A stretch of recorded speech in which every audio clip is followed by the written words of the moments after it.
पृथिवी शान्तिरन्तरिक्षगं शान्तिर्द्यौ शान्तिर्दिशः शान्तिरवान्तर दिशा शान्तिरग्निः शान्तिर्वायुः शान्तिरादित्यः शान्तिः चन्द्रमा शान्तिर्नक्षत्राणि शान्तिराप शान्तिरोषधयः शान्तिर्वनस्पतयः शान्तिर्गौः शान्तिरजा शान्तिरश्वः शान्तिः पुरुषः शान्तिर्ब्रह्म शान्तिर्ब्राह्मणः शान्तिः शान्तिरेव शान्तिः शान्तिर्मे अस्तु शान्तिः. May there be peace on earth and in the sky. May there be peace in the water and in all directions. May there be peace in the plants, in the trees and in animals. May there be peace in the hearts of all beings. May there be peace in everyone and in everything.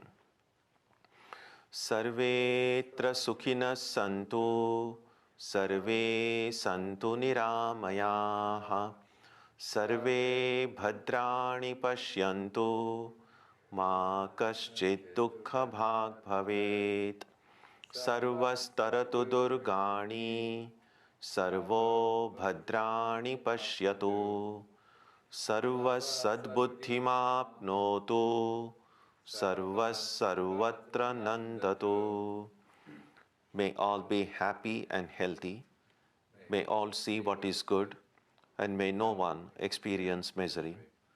May all overcome their obstacles and acquire good tendencies. May people everywhere find joy and fulfillment.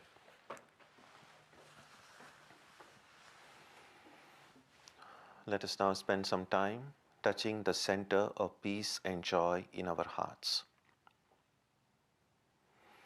A good way to begin the practice is to withdraw the scattered energies of the mind and bring them to rest on one point. That point can be our own breathing. Let us therefore practice breathing with awareness.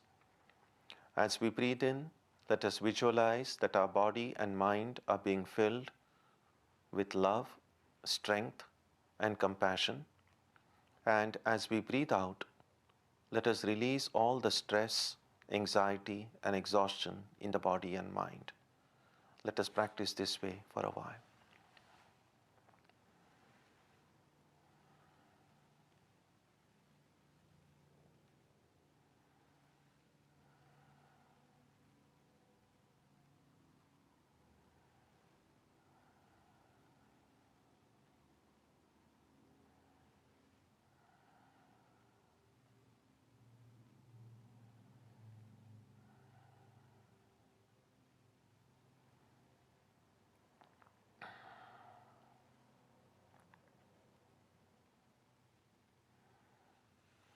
Let us now turn our attention to the region of our heart.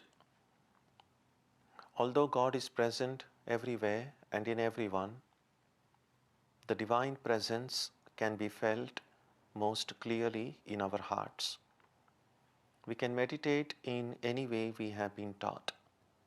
To remain focused, we can take the help of a short mental prayer or a mantra or a divine name. Let us now spend some time dwelling on the presence of God in our hearts.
Om Asato Ma Satkamaya Tamaso Ma Jyotirgamaya Mrityorma Amritam Gamaya Aviravirmayethi Rudrayatte Dakshinam Mukham Te Namam Pahi Nityam. May the Divine lead us from the unreal to the real, from darkness to light, from death to immortality. May the Divine Consciousness fill our hearts and protect us.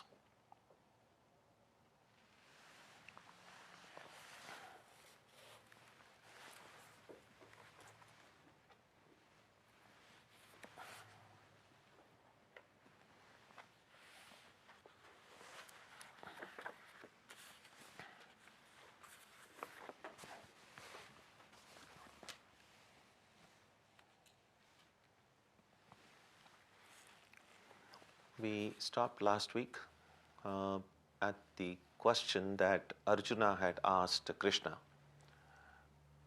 And the question, very briefly, was this, that while the benefits of yoga are great,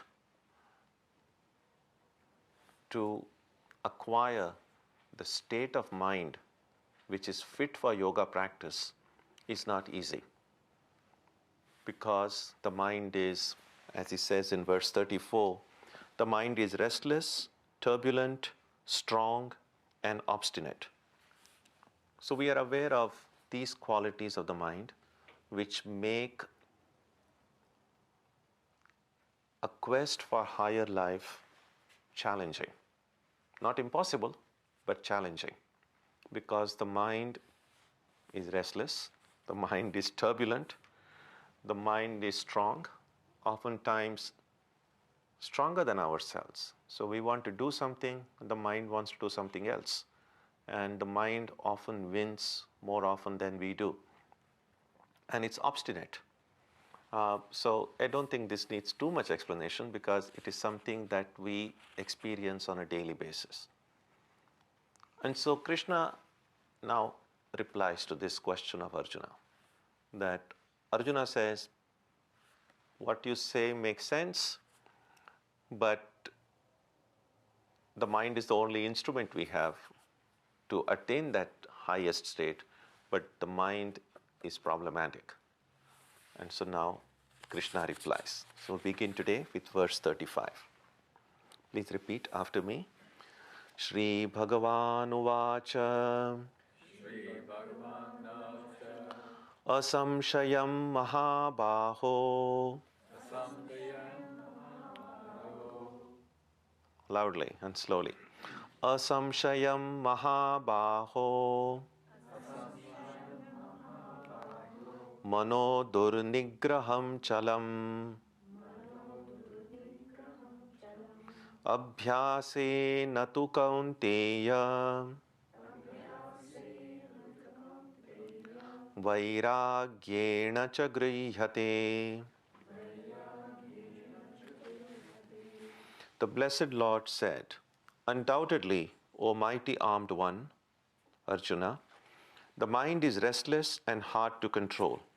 Yet, by practice and dispassion, O son of Kunti, it is controlled. So, first of all, Krishna does not disagree with Arjuna. So, the way Arjuna has characterized the mind is perfect. That's how it is. Nothing to argue there. So Krishna says, yes, undoubtedly, asamshayam, there is no doubt that what you say about the mind is absolutely true. But it is hard to control, but not impossible. So the two ways the mind can be brought under control are practice and dispassion or detachment. So abhyasa means practice. And vairagya, raga means attachment. Viraga, the opposite, from which attachment has gone. So the practice of detachment.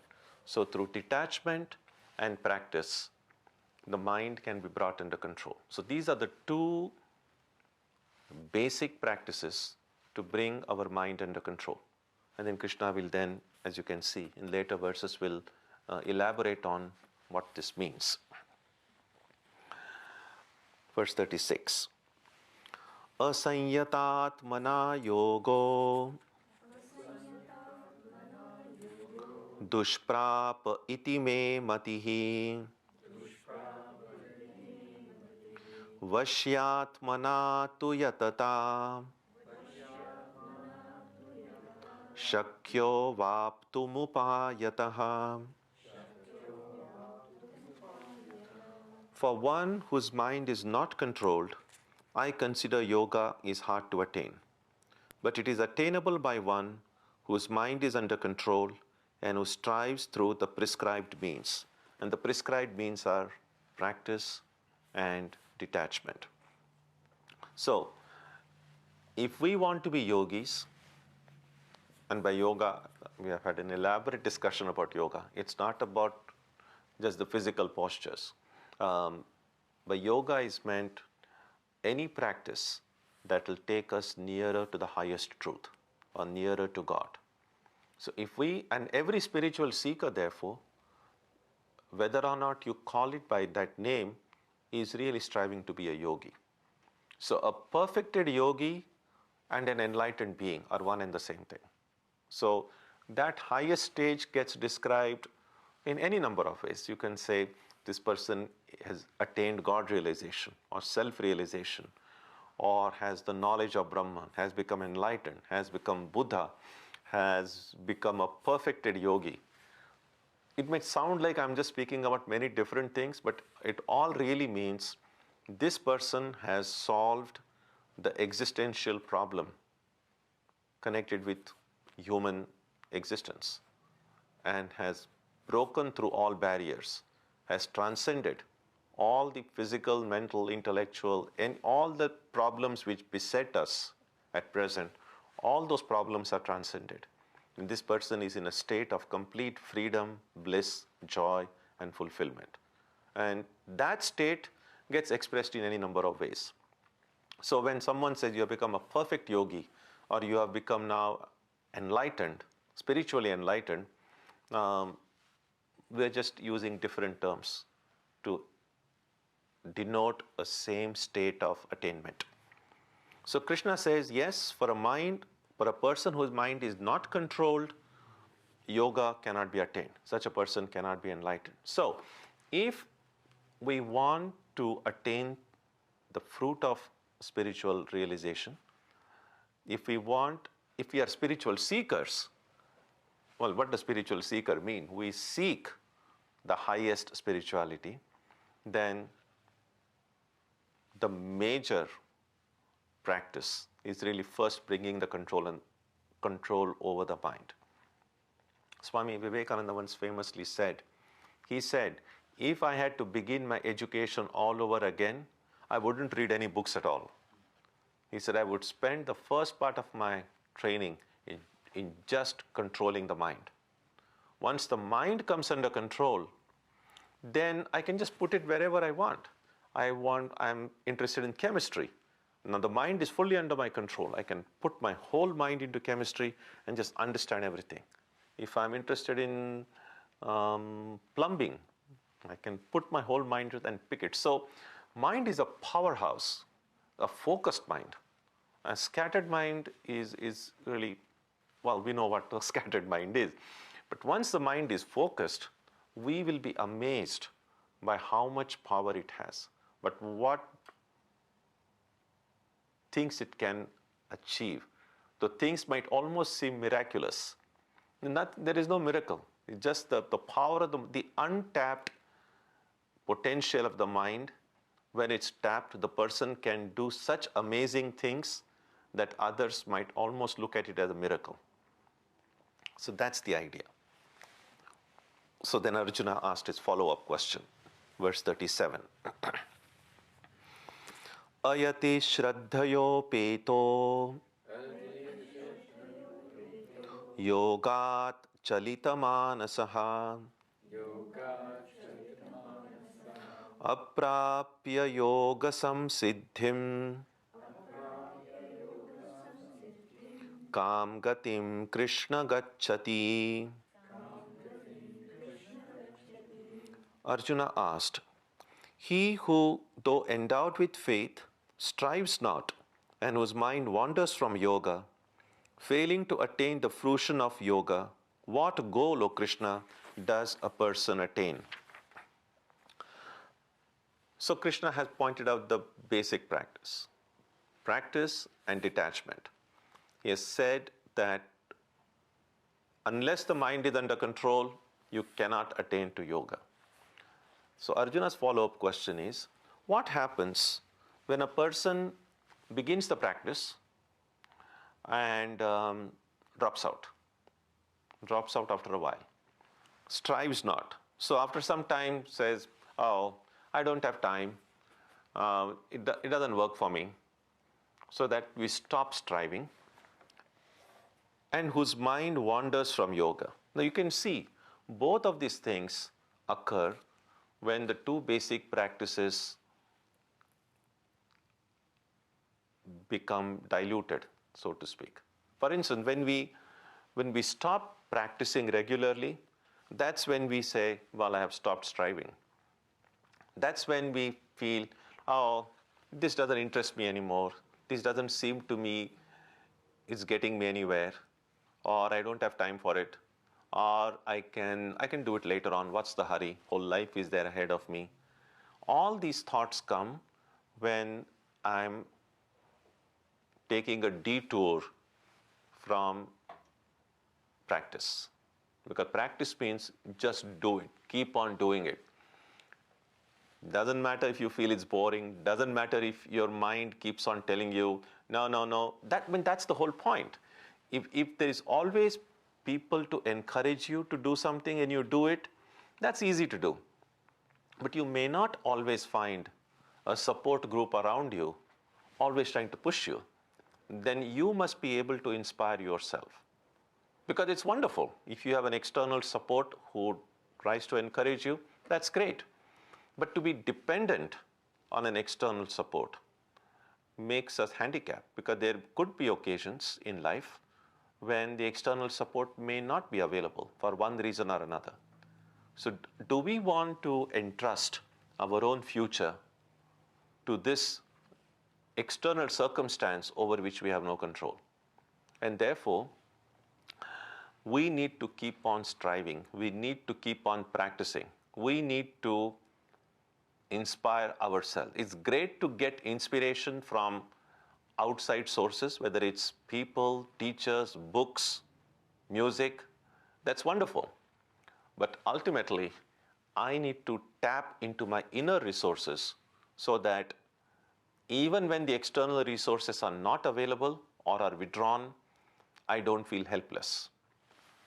And whose mind wanders from yoga. Why would a mind wander? The mind would wander only when there is not enough detachment.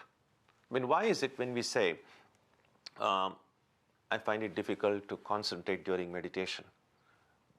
Why is it that other thoughts, other ideas come into my mind? Because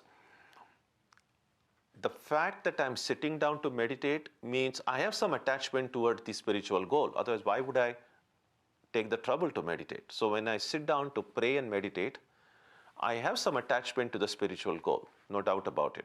But because my mind gets distracted by many other concerns, other thoughts, it means that my mind is also attached, not just attached to spirituality, it's also attached to a bunch of other things. Now, wherever the attachment is stronger, that is like a stronger magnet. So here is this. Let's say I'm meditating on my chosen deity, meditating on the spiritual ideal. That is one kind of a magnet where I'm getting attracted. But that's not the only magnet in my life. There are other magnets. My interest in my field of study or research, my friends, games, politics, whatever you are interested in, all those are like different magnets in life. And you are the piece of iron. Now, where would that piece of iron get attracted? To the most powerful magnet, right? So in meditation, now this is not to say that I shouldn't have other magnets in life, but can I, at least during those few minutes I sit for meditation, kind of keep the other magnets aside and say, let me have just the magnet of my spiritual ideal in front, so that I just remain connected with it. When other magnets come in, it means that I'm not able to detach myself sufficiently from other magnets, even for those few minutes that I'm meditating. That's how practice and detachment are important. So what Arjuna is asking here is, what happens for a person whose practice loses its intensity and whose detachment becomes less and less powerful? So when both practice and detachment becomes less intense, what will happen to such a person? This person has faith. It's not that this person is an atheist. This person has faith in the spiritual ideal, but the level of practice and detachment are falling down. What will happen to such a person? And sometimes we will see that this is actually a very smart question, because we see that can happen in our lives. When we begin any new activity, there is this very great enthusiasm and a great hope. And so, but we find to start something with great hope and great energy and great enthusiasm is easy. To maintain that level of energy, to maintain that enthusiasm, to maintain that hope is not that easy. And that's a challenge. So when we begin meditation, when we begin spiritual study, in the beginning it's great. Sometimes you feel, just within a week I'm going to get samadhi. And then you do it, and then you find, oh no, I'm doing it day after day after day. Nothing much seems to be happening. And so then that's the most challenging part. Even in the face of such an experience, can I keep up my enthusiasm? Can I keep up my practice? Because only if you are able to do it, you will begin then to see the results. But if we kind of lose that momentum, then it becomes challenging. So that's what Arjuna is asking. What happens to the person who has lost that momentum? And he gives a nice example here in verse 38. Kachinno bhaya vibhrashtaha chinna brahmiva nashyati apratishto mahabaho vimudho brahmanav pati. Does he not, O mighty armed one, fallen from both and without any support, perish like a detached cloud, being deluded in the path of Brahman? It's a beautiful imagery.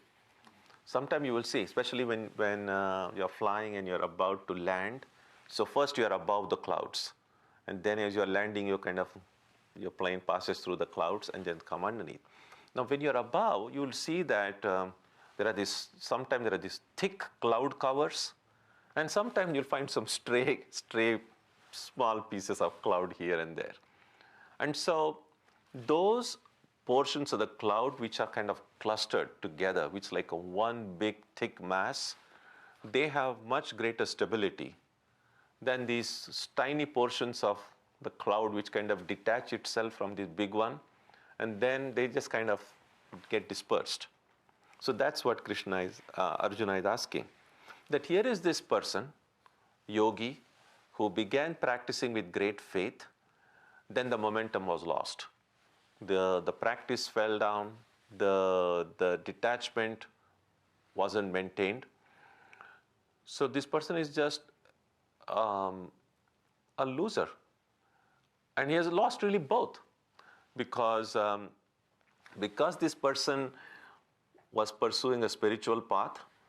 This person didn't do anything for the worldly enjoyment, or enjoyment, say, to do things either to be have pleasure in the world here, or to do things which will bring this person pleasure in heaven, because I want to get moksha. I'm not interested in heaven, so I'm not doing anything to get into heaven. I have kept myself away from worldly pleasures, and I haven't even attained the spiritual goal. So I have kind of lost this, and I haven't attained that. So that's what he meant by saying fallen from both. So you're neither here nor there. And without any support, clearly, because you have the worldly supports have been given away, have been rejected, and I haven't been able to grasp to the spiritual support. So what happens to such a person when we find ourselves are neither here nor there? And sometimes spiritual seekers find themselves in such a situation. Sometimes spiritual seekers find that they are kind of misfits, that when you are in the company of your friends or something, and if those friends have no interest in spiritual life, then people who are serious about spiritual life may not be able to enjoy that company for too long. You may not be able to participate in their conversations as much as you would have liked to do so. And that just comes with the territory. And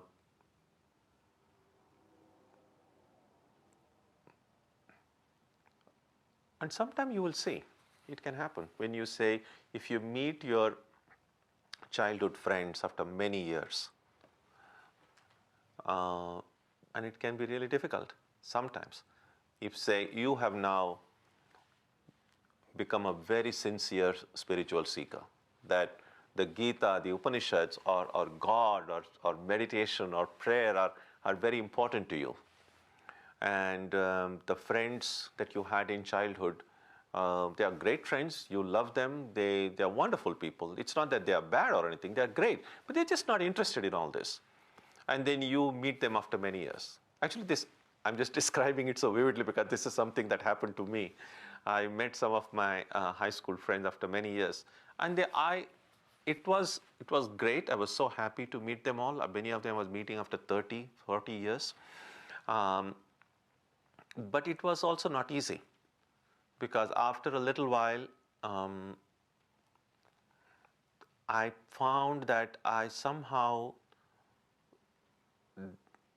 felt like an outsider when I was in the company of people whom I had known from my childhood. And I felt bad about it because I really like them a lot. They are wonderful people. But I found that the life had taken us in different directions, that there weren't that many points of intersection. So this is something that, to a lesser or greater degree, all of us might experience at some stage. The good news is that while we may find ourselves as outsiders in circles where we were insiders at some point, but we do make then new friends. We find support from other people who do share our ideals. So that's really how life is. Some old acquaintances, friends, supports kind of. You don't have to fight with everybody for them to just disappear. But sometimes our life itself can take us in a different direction. But then we meet new people. And so that's really how it happens. So, well, this is really this whole talking about how this, if the small piece of cloud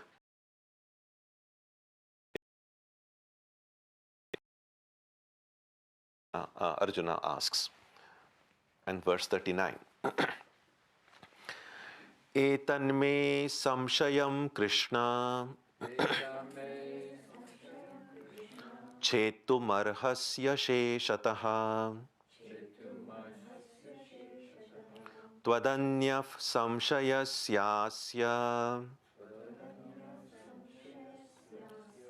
chetana yupapadyate. This doubt of mine, O Krishna, you should dispel in its entirety, for there is none else but you who can remove this doubt. You can see at this point, Arjuna has completely surrendered to Krishna, accepted Krishna in totality as a teacher. And so he says, this doubt of mine, none but you can remove in its entirety. And so then Krishna now answers that question. Verse 40. Shri Bhagavan Uvacha Parthanaive Hanamutra Vinashastasya Vidyate Nahi Kalyana Krit Kaschit Durgatim Tata Gacchati. The Blessed Lord said, verily neither here nor hereafter, O Partha, is there destruction for him, for the doer of good, my child, never comes by evil. This is one of the very favorite words of Swami Vivekananda. In many of his lectures, he quoted especially the second line, Nahi kalyana krit kaschit durgatim tata gacchati. The doer of good can never come to grief. You can see sometimes it can happen in our life. You do something good and maybe you help someone or you do something good. And sometimes you might find that not only does it not seem to have any good result, but in return, instead of making you happy, you are even blamed for it, or you are criticized for it, or something happened by which you seem to experience pain. And then people become disillusioned. Well, I did so much good and this is what I get. What's the point? No point in being good. Sometimes some fiction stories, and sometimes reality can be stranger than fiction, but people do become disillusioned with goodness, with doing the right thing, if they don't find an immediate benefit from it. So here is this assurance given by Krishna that you hold on to the path of truth, the path of what is right, and even though sometimes in short term it might seem as if it's not getting you anywhere, it might seem that it's not the best policy, but you hold on to truth and good, because ultimately that is what will win. That's what that great motto from the Mundaka Upanishad is. Satyameva jayate. Truth alone will triumph. It may not always be immediate. Sometimes we do see, and which is why people say, why do bad things happen to good people? So sometimes we might see, and we do see, good people suffering and bad people, unethical people, people who do terrible things, apparently moving ahead in life. And at such times it is easy to question the utility, the power of dharma. And so in one other letter that Vivekananda wrote, he mentioned that 3 things are necessary for every nation, every person to be great. And these are the 3 things he mentioned. First, conviction in the powers of goodness. Second, absence of hatred and jealousy. Third, helping all who are trying to be and do good. Look at the first one especially. Conviction in the power of goodness. Your power of goodness means dharma.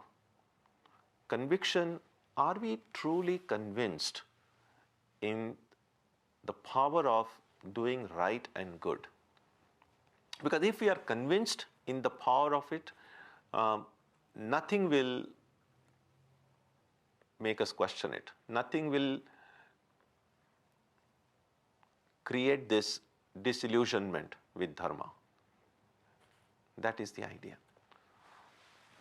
So first thing that Krishna says is that a person who is following the path of yoga, even when that person has not attained the goal of yoga, so I begin practicing yoga, but after a while my practice loses its steam.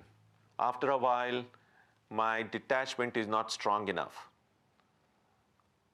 But because I have begun the practice, I have done some amount of good. That good won't be lost. So, and he'll explain it. So let me read the following verses, because then he expounds this more clearly in the following verses. Verse 41. Prapya punyakritam lokan ushitva shashvati samaha shuchinam shrimatam gehe yoga bhrashto bhijayate. Having attained the worlds of the righteous and lived there for many, many years, one who has fallen from yoga is born again in the house of the pure and prosperous. So, here is this yogi who has begun practicing, a spiritual seeker, but after practicing for a little while, this person takes the wrong exit, so to speak, falls off from the practice, is not able to maintain that level of detachment. But some amount of good has been done. This person has faith, and some amount of good has been done by that little amount of practice. So such a person then, when this person passes away without becoming enlightened, what happens to this person? But because this person has tried to lead a good life, this person then will attain the worlds of the righteous. So live in some celestial world, the different kinds of heavens that are described in books, and then finally be reborn in the house of the pure and the prosperous. So, in other words, be reborn in an environment which is helpful, an environment which is suitable for pursuing that path. That's what is meant. In verse 42. Athava yoginam eva kule bhavati dhimatam etadhi durlabhataram loke janmayadi drisham. Or he is reborn even in the family of yogis who are wise. Such a birth is rare indeed in this world. So sometimes in the commentary, they distinguish between these two verses by saying, if someone has practiced yoga or spiritual life for a little while and then kind of given it up, or not been able to maintain that original vigor and inspiration, when this person is reborn again, this person will be reborn in an environment which is convenient. So this person will be rewarded for that good life in some other heavens and will be reborn in a favorable situation.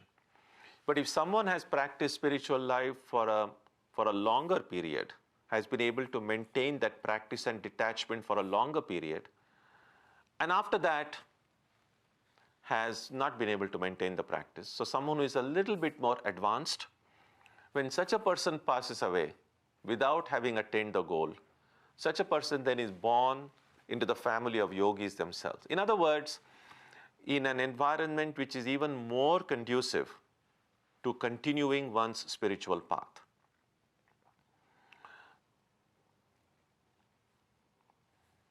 So this is what Krishna says. Now, what it really means is this: to the extent that, for instance, now this present life, to the extent that the factors in our life now have come to us which are convenient for our spiritual practice. These factors could be the result, the karma phala, the result of our practice in the previous births. In other words, again, it means that none of us need to be so sure that this is the first time we are practicing spiritual life. It's quite possible that all of us were spiritual seekers in our earlier births as well. And for shorter or longer periods, we were able to maintain that practice, that detachment. And for some reason or other, we were not able to maintain it. So if in our present life, we have found circumstances or situations which are helpful towards our spiritual growth, then those factors, those circumstances are in fact the result of the good karma, the result of the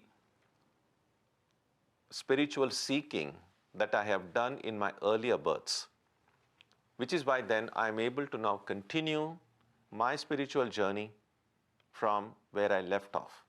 That is what Krishna meant in the earlier verse, on verse number 40, that no good is lost. Which is why sometimes you will see, and age has nothing to do with it. Sometimes you will see that some people from very young age are naturally drawn towards God. And some people might take a long time to do so. Sometimes we might find that some people who may have begun meditating, say, just a month ago, they are able to meditate much better than someone who has been meditating for 20 years. Then we might say, well, this doesn't make sense. I've been practicing for 20 years and this person has just been practicing for a month. So there is no seniority according to age in spiritual life. The person who may be practicing for a month, maybe in his or her previous birth, may have been a very more advanced yogi than me. Which is why the attainment of this person in last birth is not lost. So we, to cut the long story short, we resume from where we left off, beginning in the earlier birth. So nothing is lost. That's important to keep in mind. Verse 43. Tatratam buddhi sanyogam labhate paurvadehikam yatate cha tato bhuyah samsiddhau kuru nandana. There he comes in contact with knowledge acquired in the previous birth and strives harder than before for perfection, or descendant of Kuru. So sometimes you see, even in this life, when you first read some spiritual text, maybe you, whichever text, but it was the Gita, the Upanishads, or Vivekananda, or Ramakrishna, or sayings of Buddha, just anything you read, and immediately you are able to connect with it. Immediately it seems to say, yes, that's true, it makes sense. So how does this recognition come? This recognition comes, it's possible that this recognition is the result of the samskaras, the mental impressions that we have carried from our previous birth. So when we are able to connect with some spiritual ideal, that connection is facilitated by the mental impressions already in our mind. And those impressions were generated, if they were not generated in this life, then they were generated in the earlier life. So don't think of your life in terms of what your age is. When someone asks you what your age, you can say, what is an age after all? The age is really the age of the body. But when you're talking about a yogi here, we are talking about our age that transcends one life. So every one of us really billions of years old. Anyway, it just kind of helps to keep think in a larger perspective. you get a better idea. Just like if you see only one episode of a long serial in the middle, you will have no idea, like, why are these people doing what they are doing? But if you see the earlier episodes, then it kind of makes sense because all of them are connected. So our problem is we only remember this life. And we read from books that, well, there were these past lives. But what exactly happened in that earlier episodes, we don't remember. So all that we can do is look at this episode, the things that we remember in this episode, and then kind of guess, maybe in an earlier episode, this may have happened. So if I'm able to now immediately, if I'm attracted to practicing meditation or prayer or spiritual life or helping the needy or thinking deeply about the deeper questions of life, all that we can speculate is maybe in an earlier episode, in my earlier births, I may have been interested in these things, which is why I am interested in it, but not all of my friends are, because their past episodes may have been different. We don't know. So that's the idea. Verse 44. Purvabhyasena tenaiva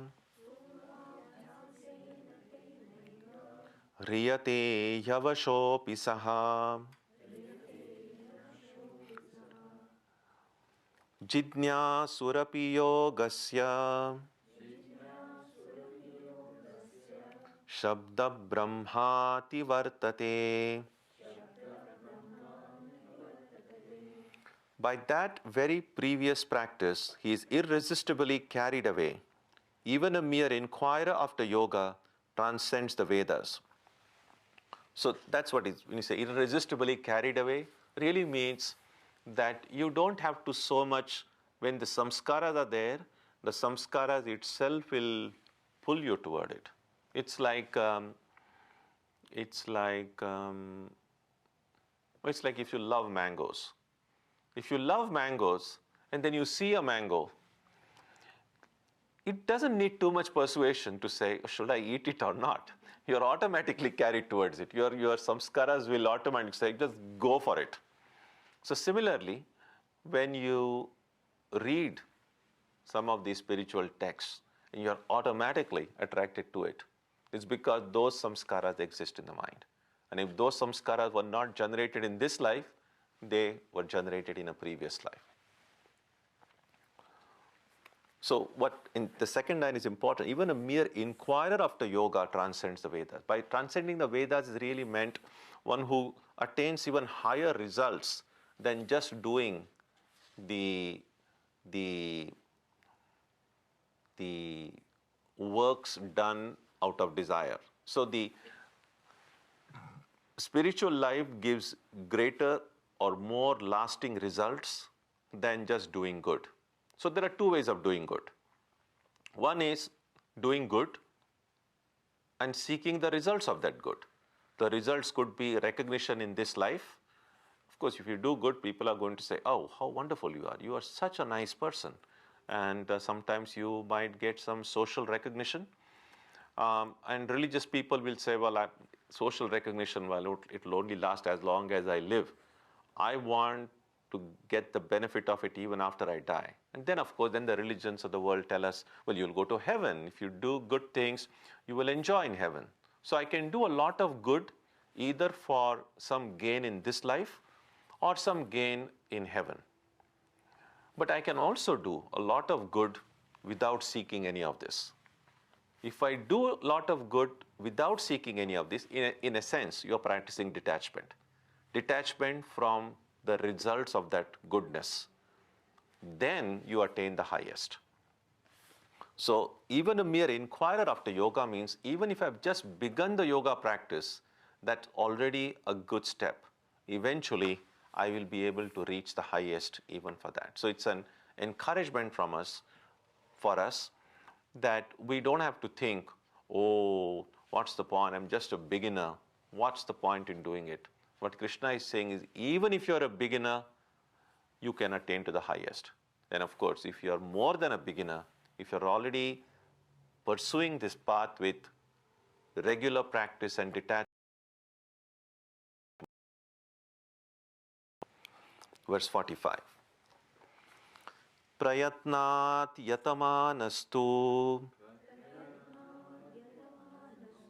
yogi samshuddha kilbishaha aneka janma samsiddhaha tato yati param gatim.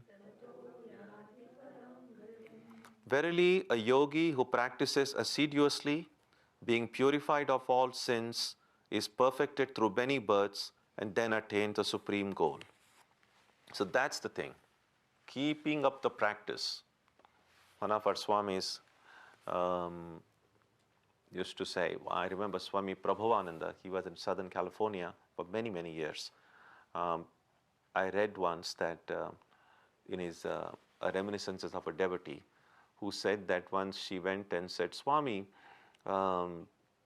this repetition of the mantra, I just don't, what does it mean? And I don't understand what it means, and I don't enjoy it. And then Swami just looked at her and said, just do it. Whether you enjoy it or not, whether it's boring or not, just do it.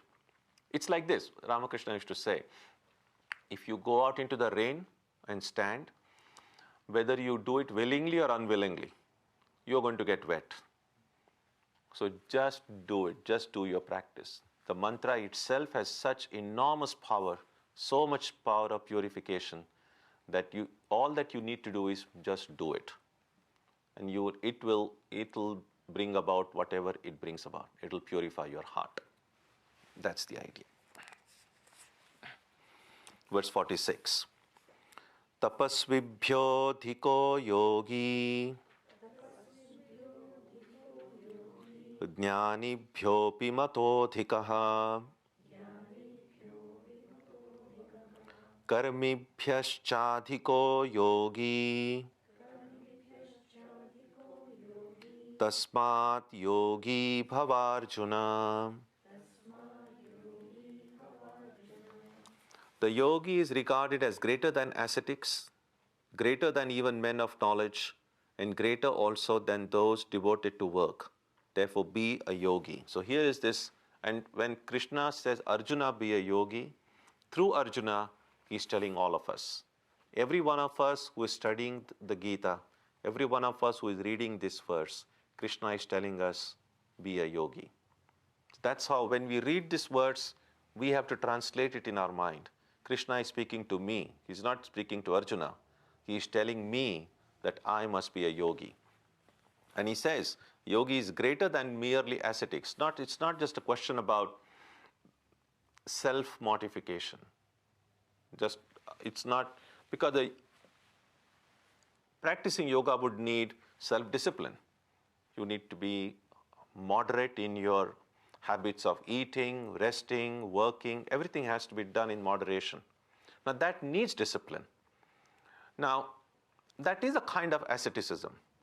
But asceticism done without any higher goal,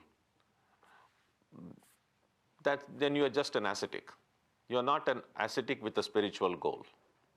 So what Krishna is saying is a yogi who has this highest goal, who follows this, who does this practice and detachment, is higher than merely ascetics, higher than just scholarship. It's not about scholarship. You may read the Gita, you may read the Upanishad, you will understand it well, but it's not just about scholarship.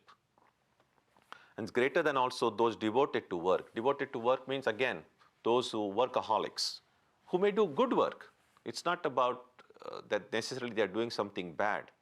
But those who are just doing good work, again, out of a desire for recognition or gain, either in this life or the next, a yogi is higher than all of these. So he's showing us how high and wonderful this ideal is. If we strive to be yogis, we are in effect going to be higher and better than all of these. Verse 47. Yoginam api sarvesham Madgatenantarat Shraddhavan bhajate yomam Same yuktatamo mataha.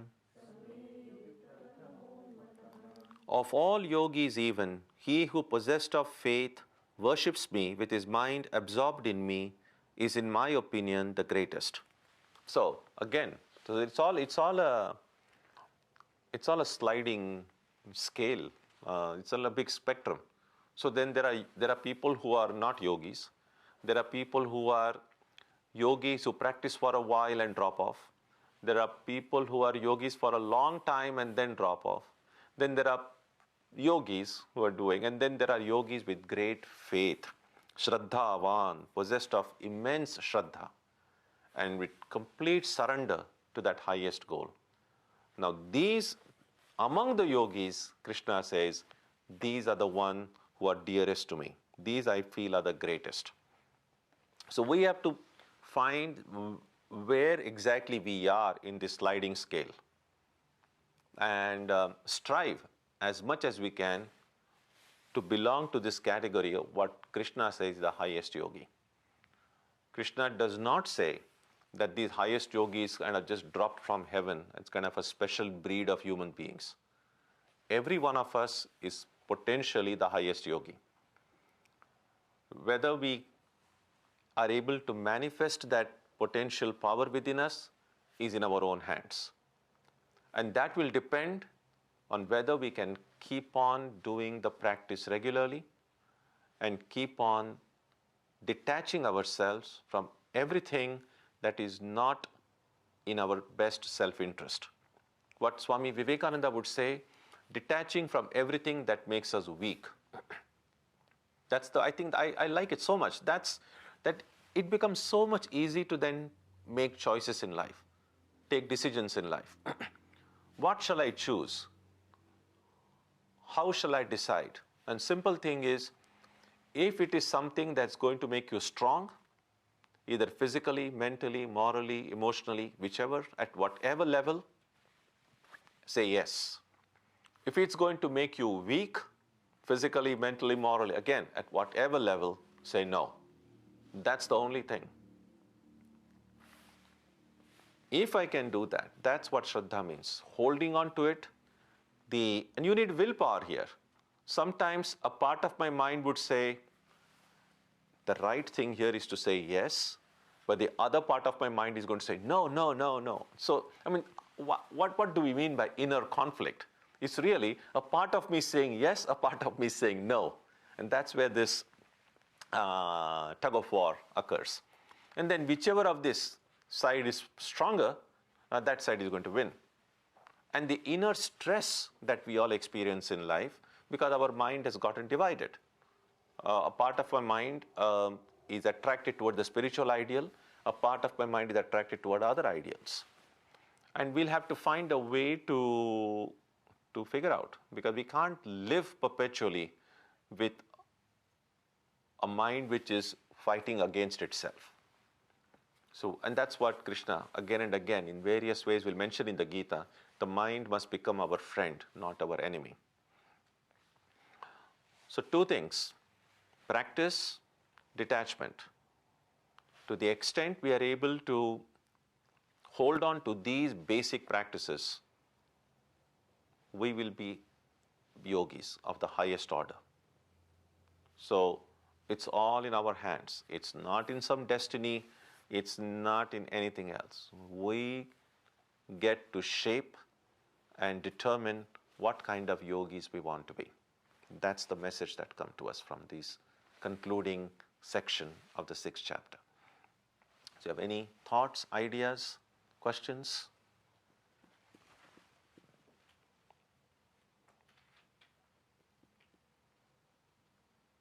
Okay. So with this we come to the end of chapter 6. And when we meet next time, we will begin with chapter 7. Om Jananim Saratam Devim Ramakrishnam Jagatgurum Padapadme tayo shritva pranamami muhurmuhu. We bow down to Sri Ramakrishna and Holy Mother.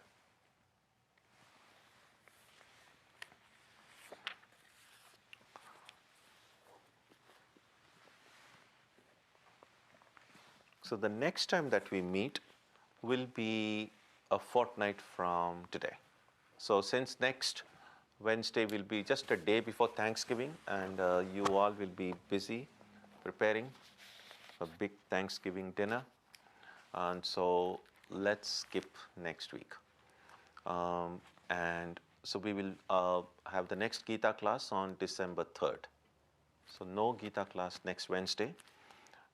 On Sunday, we'll have the last of the series on worship as spiritual practice, in which we will focus on the actual practice of how we have seen in the puja series of talks the benefits of worship. We have seen the general framework of worship the last time we spoke on that. And so this Sunday, we will actually have a kind of a mini demonstration of how exactly puja is done, and how those amongst us who are interested in doing a small puja by themselves at home can do it as well. So that will be on this Sunday at 11 o'clock. On today is Wednesday. On Saturday and Tuesday, we will have Arati and meditation as usual.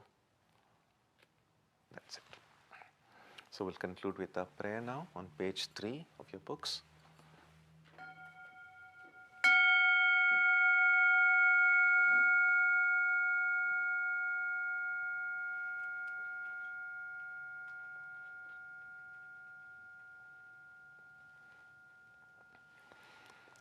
May the Divine Being, who is the Father in heaven of the Christians, Holy One of the Jewish faith, Allah of the Muslims, Buddha of the Buddhists, Tao of the Taoists, Ahura Mazda of the Zoroastrians, the Great Spirit of the Native Americans, and Brahman of the Hindus, lead us from the unreal to the real, from darkness to light, from death to immortality.